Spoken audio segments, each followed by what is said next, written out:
사연아 한 잔의 채널은 구독자 여러분들의 건강과 행복을 항상 기원하겠습니다.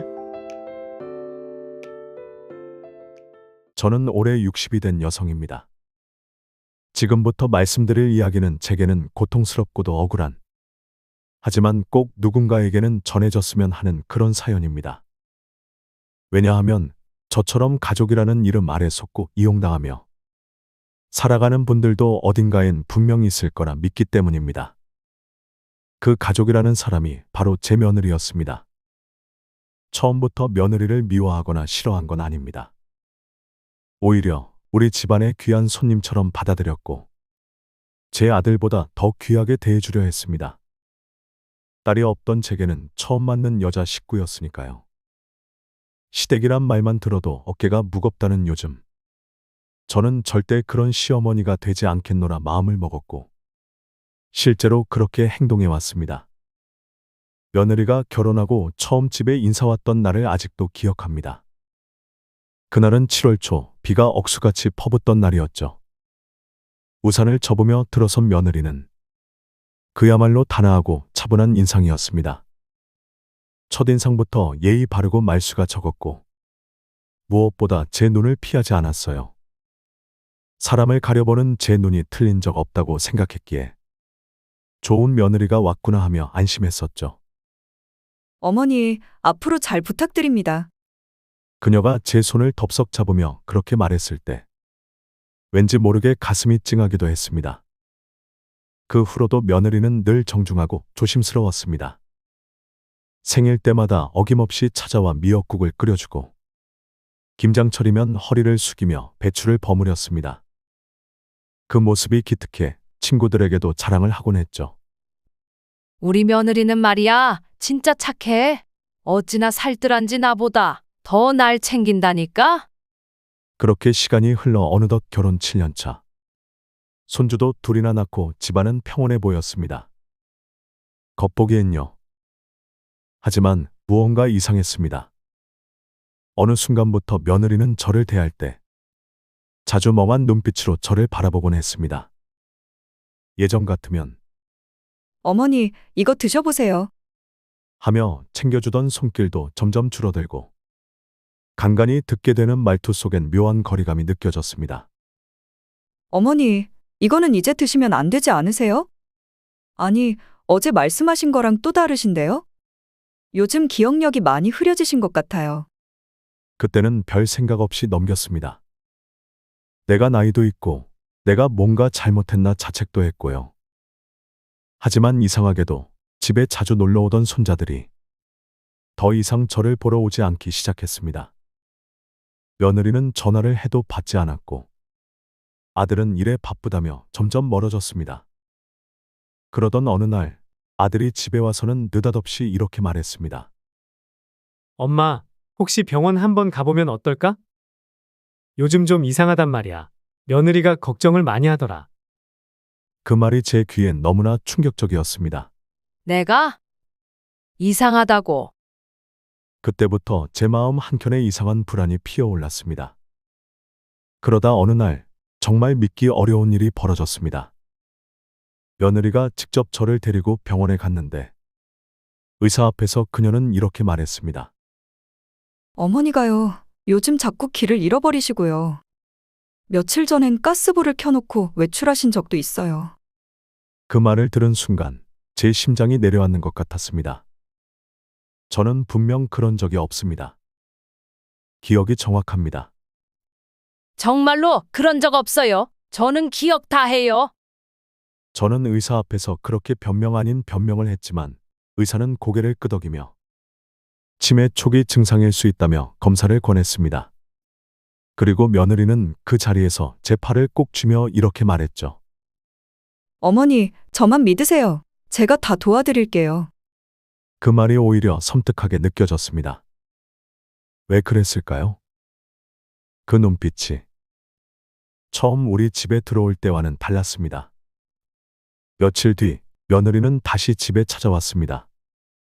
언제나처럼 차분한 얼굴이었지만 그녀의 눈빛엔 이전과는 다른 무언가 서늘한 기색이 감돌았습니다.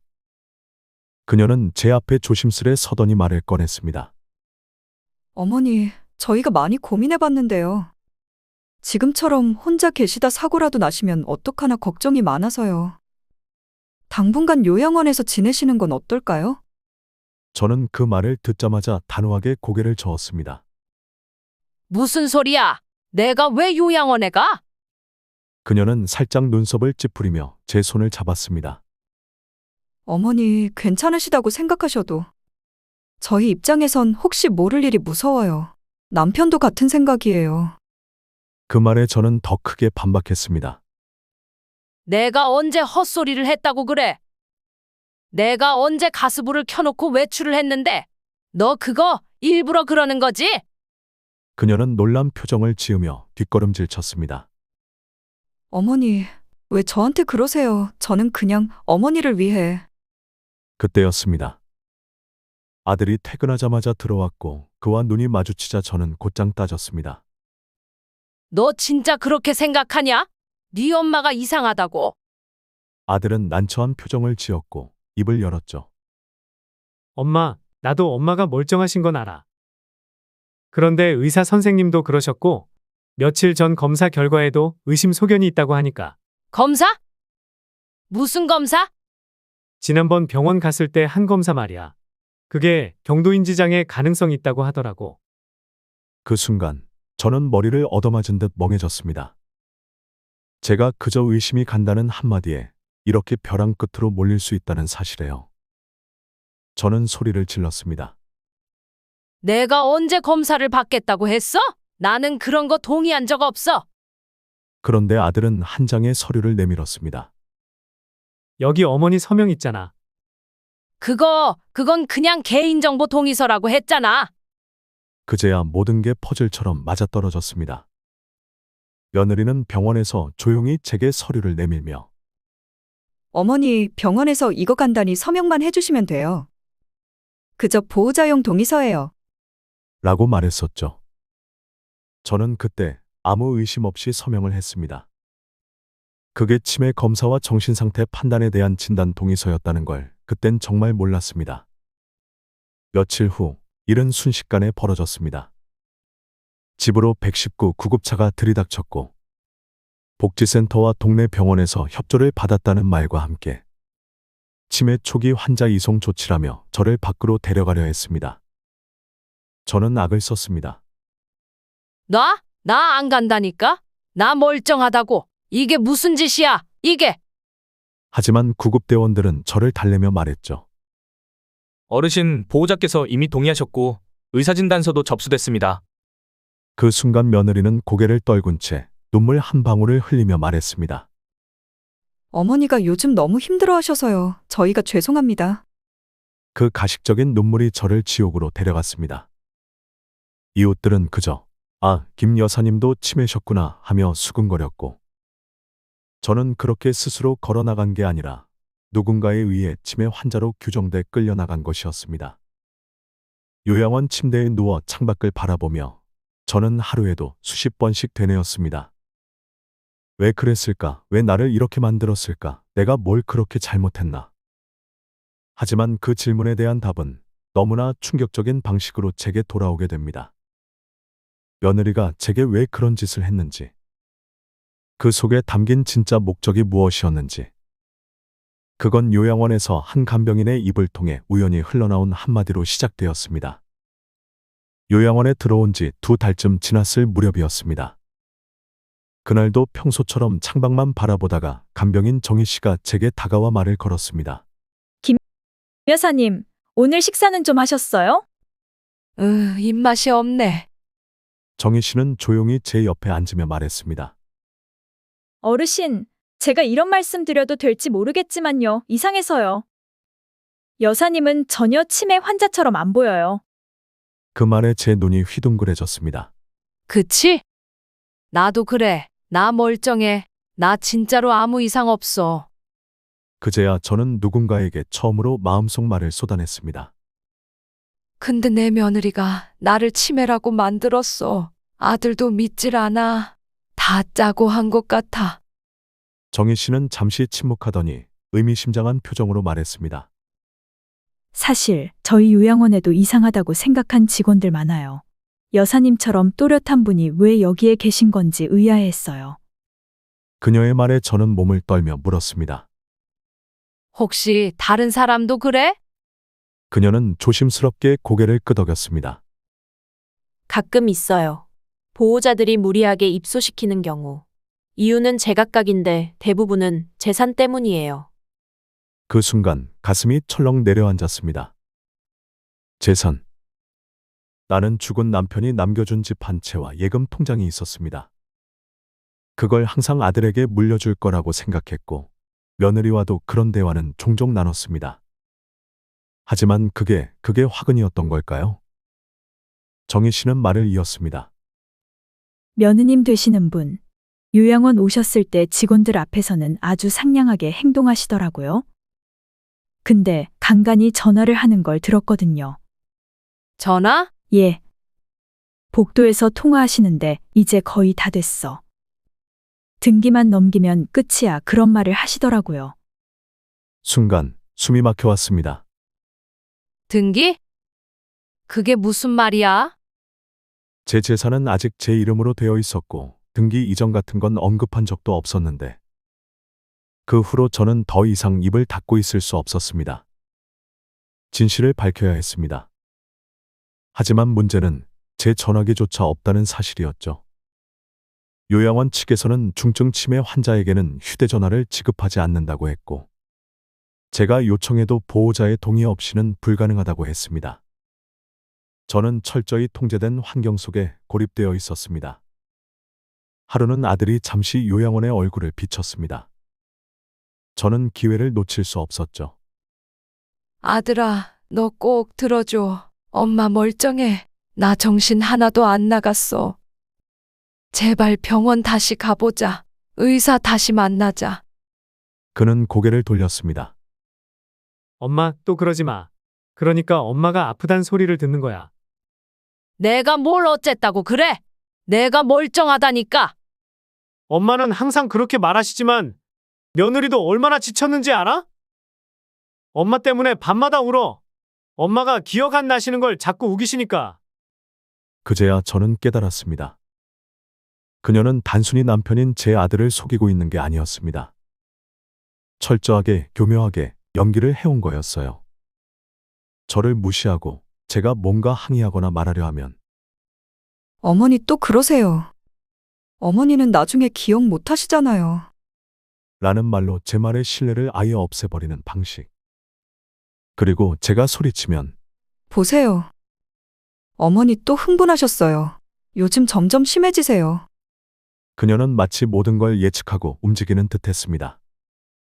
시간이 흐를수록 제 안의 분노는 더 끌어올랐습니다. 그리고 어느 날 결정적인 순간이 찾아왔습니다. 정희 씨가 다가와 작은 종이 한 장을 제 손에 쥐어주었습니다. 그건 요양원 상담일지 사본이었는데 그 밑에 며느리의 친필 서명이 적혀 있었고 그 아래에 이렇게 쓰여 있었죠. 환자 재산 관리에 대한 위임건. 추후 본인 인지 상태 확인 후 정리 예정. 그 한 줄을 보는 순간 저는 전율했습니다. 이제야 확실히 알게 된 겁니다. 그녀는 처음부터 나를 치매로 몰아 재산을 통째로 넘기려는 계획을 갖고 있었고 지금 이 순간에도 그 작업은 조용히 진행되고 있었던 겁니다. 더는 참을 수 없었습니다. 저는 정희 씨에게 무릎을 꿇으며 부탁했습니다. 도와줘요. 제발. 내가 미친 게 아니라는 걸 증명해야 해요. 나 좀 제발 이 지옥에서 꺼내줘요. 정희 씨는 약속대로 조심스럽게 움직였습니다. 그녀는 요양원 내에서 오랫동안 일해온 덕분에 직원들과 신뢰가 깊었고 기록을 다룰 수 있는 행정보조실에도 종종 들어갈 수 있었습니다. 어느 날 그녀는 사복으로 갈아입고 조용히 제게 종이 2장을 들고 왔습니다. 한 장은 제 명의의 주민등록등본이었고 다른 한 장은 등기부 등본이었습니다. 여사님, 말씀하셨던 집 이 주소 맞죠? 저는 눈이 휘둥그레졌습니다. 그래, 맞아. 우리 집이야. 그런데요. 정희 씨가 떨리는 목소리로 말했습니다. 지금 소유자가 여사님이 아니세요. 석 달 전에 이전되었어요. 뭐라고? 숨이 멎는 줄 알았습니다. 남편과 평생 일군 집. 자식에게 물려주겠다 마음먹고 열심히 살아온 그 집이 이미 며느리의 사촌 오빠 이름으로 이전돼 있었습니다. 그것도 제가 요양원에 입소한 바로 다음 주에. 온몸이 부르르 떨렸습니다. 이건 단순한 오해가 아니었습니다. 며느리는 단순히 날 요양원에 가둔 것이 아니라 내가 세운 삶의 모든 기반을 송두리째 빼앗으려 한 것이었습니다. 저는 입술을 깨물며 소리쳤습니다. 전현이 날 미친 사람으로 만들어서 다 뺏어가려는 거였어. 정희 씨는 제 손을 꼭 잡으며 말했습니다. 여사님, 아직 포기하긴 이릅니다. 다음 주에 제 친구가 오는데 변호사예요. 이 사안은 형사적으로도 문제가 될 수 있어요. 그 말에 저는 고개를 끄덕였습니다. 하지만 걱정도 들었습니다. 이 상황에서 과연 내 말이 통할까? 나는 이미 치매 환자로 분류된 사람. 나의 진술은 과연 믿어줄까? 그러던 중 또 하나의 기막힌 사실이 드러났습니다. 그날은 며느리가 오랜만에 요양원에 들른 날이었습니다. 평소처럼 웃는 얼굴로 나타난 그녀는 과일 한 바구니를 놓고 갔고 저는 아무 말도 하지 않았습니다. 그녀가 떠난 후 정희 씨는 작은 USB 메모리를 건넸습니다. 오늘 이거 몰래 녹음했어요. 뭐라고?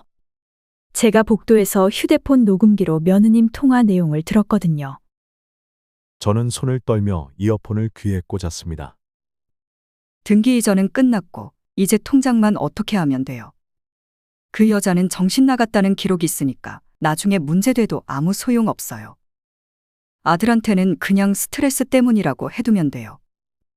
걘 원래 엄마 말 안 듣잖아. 어차피 그 여자가 제대로 된 말도 못하고 남한테 뭐 설명할 능력도 없잖아요. 한 문장, 한 문장이 귀를 찢고 들어왔습니다. 분노, 배신감, 공포, 수치. 온갖 감정이 복받쳐 올라 눈물이 쏟아졌습니다.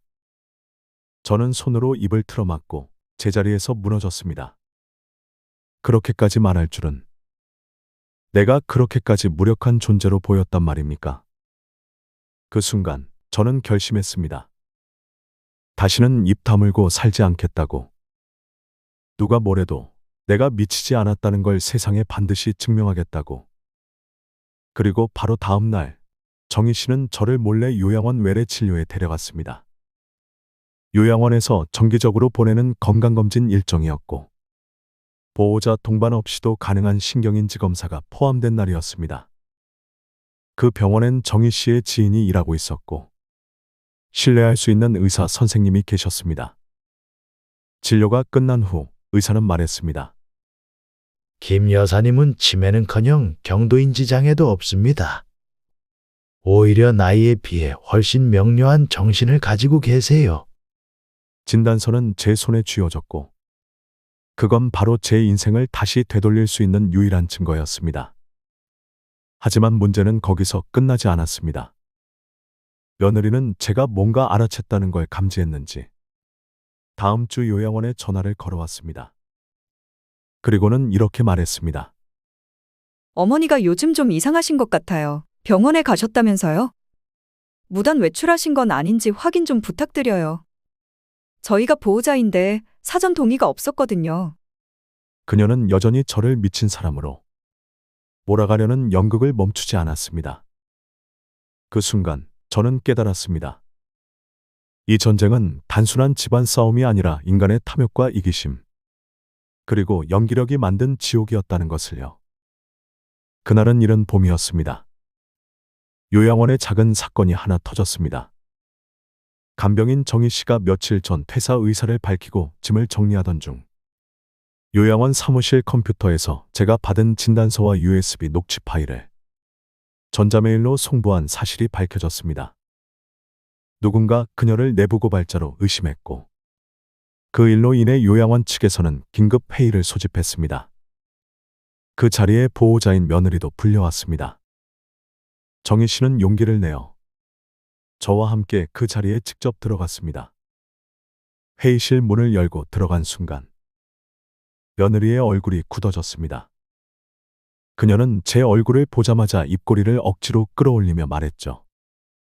어머니, 여기 왜 오셨어요? 그 말에 저는 그동안 억눌렀던 모든 울분과 진실을 한 문장으로 폭발시켰습니다. 네가 나를 미친 사람으로 만들었지. 순간 방 안이 정적에 휩싸였습니다. 요양원 원장, 간호사들, 그리고 회의에 배석한 복지센터 담당자까지 일제히 며느리를 바라봤습니다. 그녀는 잠시 말을 잇지 못했고 입술을 달싹이다 이내 눈물을 머금으며 말했습니다. 어머니 또 그러세요. 이래서 제가 보호자 입장에서 너무 힘들어요. 그 말이 끝나기도 전에 정희 씨가 USB를 꺼내 들고 큰 소리로 말했습니다. 그만하세요. 녹취 파일 다 있습니다. 보호자라는 사람이 이 어르신을 정신질환자로 몰아서 재산을 이전했고 가족들에게도 진실을 숨겼다는 증거 이 안에 다 들어 있어요. 며느리의 표정이 하얗게 질렸습니다. 그녀는 벌떡 일어나 그건 사생활 침해입니다. 불법 녹음이에요. 라며 소리쳤지만 복지센터 직원이 조용히 말했습니다. 그 문제는 경찰이 판단할 겁니다. 이건 단순한 가족 내 문제를 넘어선 위기에 의한 재산 강탈 혐의가 될 수도 있거든요. 그렇게 며칠 후 저는 정식으로 경찰에 고소장을 제출했고 며느리는 노인 학대 및 재산 편취 혐의로 조사를 받게 됐습니다. 그 과정에서 드러난 계좌 내역, 부동산 이전 절차, 의사와 짜고 꾸민 서류 조작 정황.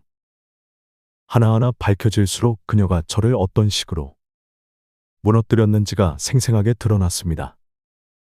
그 모든 계획은 치매라는 단어 하나로 시작됐고 그걸 믿은 아들은 사랑하는 엄마의 목소리를 정신 나간 소리로 치부한 채 외면했던 겁니다. 며느리는 결국 기소됐고 남편인 제 아들은 그 누구보다 충격에 빠졌습니다. 저를 찾아와 무릎을 꿇고 말했습니다. 엄마, 미안해. 엄마가 그럴 리 없다는 걸 알아야 했는데. 그땐 내가 너무. 그 말에 저는 차마 고개를 들지 못했습니다. 너무 늦었기 때문입니다. 제 삶의 몇 개월, 아니, 몇 년은 이미 며느리의 계략 속에 뒤틀려 버렸고 그 시간 동안 제가 받은 모욕과 상처는 어떤 사과로도 회복되지 않았습니다. 그래. 이제 와서 미안하다고 해도 내가 그 지옥에서 보낸 밤들이 없어지는 건 아니잖니.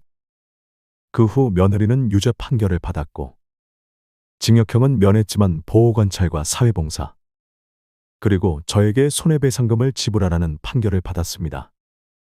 하지만 그보다 더한 벌은 모두가 그녀의 진실을 알게 된 이후 생긴 관계의 단절이었을 겁니다. 아들은 결국 이혼을 선택했고 아이들은 그녀가 접근하지 못하도록 양육권도 모두 가져갔습니다. 그리고 저는 그 모든 것이 지나간 뒤 이제는 다시 집으로 돌아왔습니다.